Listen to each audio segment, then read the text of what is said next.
తమ అధినేత వైఎస్ జగన్మోహన్ రెడ్డి ఆదేశాల మేరకు మచిలీపట్నం పార్లమెంటు సభ్యునిగా ఖచ్చితంగా పోటీ చేస్తారని అవనగడ్డ ఎమ్మెల్యే సింహాద్రి రమేష్ బాబు స్పష్టం చేశారు.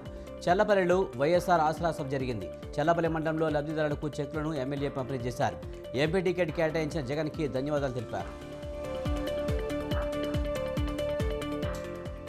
జగన్ ప్రభుత్వంలో మహిళలకు పెద్దపీట వేశారన్నారు డిప్యూటీ సీఎం పీడిక రాజన్న ధర. విజయనగరం జిల్లా మెండాడలో వైఎస్ఆర్ ఆసరా 4వ విడత నిధుల విడుదల కార్యక్రమం జరిగింది. మహిళలకు అండగా ఉన్న ప్రభుత్వం జగన్ ప్రభుత్వమని అన్నారు. మహిళల అభ్యున్నతి కోసం ఎన్నో పథకాలు ప్రవేశపెట్టిన నాయకుడు జగన్ అని కొనియాడారు. తాను పార్టీ మారుతున్నట్లు వస్తున్న వార్తల్ని నాగర్ కర్నూలు బీఆర్ఎస్ మాజీ ఎమ్మెల్యే మరి జనార్దన్ రెడ్డి తీవ్రంగా ఖండించారు. పార్టీ మారే ఆలోచన తనకు లేదన్నారు. నాగర్ కర్నూలులో పార్టీ కార్యకర్తల సమావేశంలో పాల్గొన్న ఆయన పలు రాజకీయ పార్టీలు తనకు ఎంపీ టికెట్ ఇస్తామని సంప్రదించాయని, కానీ తన నిర్ణయం ఇంకా చెప్పలేదని వివరించారు మరి జనార్దన్ రెడ్డి. ఆసరా 4వ విడత కార్యక్రమంలో వైసీపీకి చేదు అనుభవం ఎదురైంది. శ్రీకాకుళం జిల్లా పాలకొండలో ఆసరా 4వ విడత కార్యక్రమానికి భారీగా డ్వాక్రా మహిళలు పాల్గొన్నారు. అయితే సమావేశం ప్రారంభం కాగానే అక్కడి నుంచి వెళ్లిపోయారు. వెంటనే అక్కడ ఉన్నటువంటి సిఆర్పీసీలు వారిని అడ్డుకుని కుర్చీలలో కూర్చోబెట్టే ప్రయత్నం చేశారు. డ్వాక్రా మహిళలు వెళ్లిపోవడంతో అక్కడున్న అధికారులు అంతా కూడా చూస్తూ నివ్వెరపోయారు.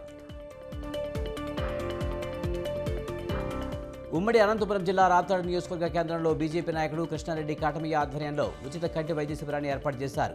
దాదాపు 300 మందికి పైగా ఉచిత కంటి వైద్య శిబిరాన్ని ఏర్పాటు చేయగా ప్రజల నుంచి పెద్ద ఎత్తున స్పందన లభించింది. హయత్ నగర్లో వృద్ధుడు నర్సయ్య హత్య కేసును ఛేదించారు పోలీసులు. ఆటోలో మద్యం సేవించడానికి వెళ్లిన నర్సయ్య మధ్యమత్తులో డ్రైవర్ రాజును తిట్టడంతో టవల్తో గొంతు నడిమి చంపేశాడు రాజు.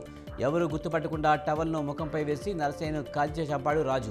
దీంతో ఆటో డ్రైవర్ రాజును అరెస్ట్ చేసిన పోలీసులు ఆటోను సీజ్ చేశారు. పల్నాడు జిల్లా వినుకొండలో మద్యం సీసాలను స్వాధీనం చేసుకున్నారు పోలీసులు. ఓ వ్యక్తి వద్ద 15 బాక్సులు గోవా మద్యం సీసాలను సెబ్ అధికారులు సీజ్ చేశారు. వీటి విలువ సుమారు 1,50,000 విలువ ఉంటుందని పోలీసులు తెలిపారు. అతన్ని అదుపులోకి తీసుకున్న పోలీసులు బైక్ను స్వాధీనం చేసుకున్నారు.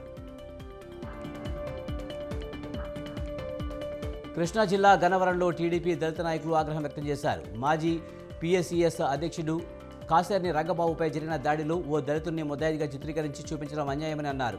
కేసుతో ఎటువంటి సంబంధం లేని చిరంజీవి అనే దళితుడిని నిందితుడిగా చూపడం వెనుక ఆంతర్యం ఏంటని నిలదీశారు.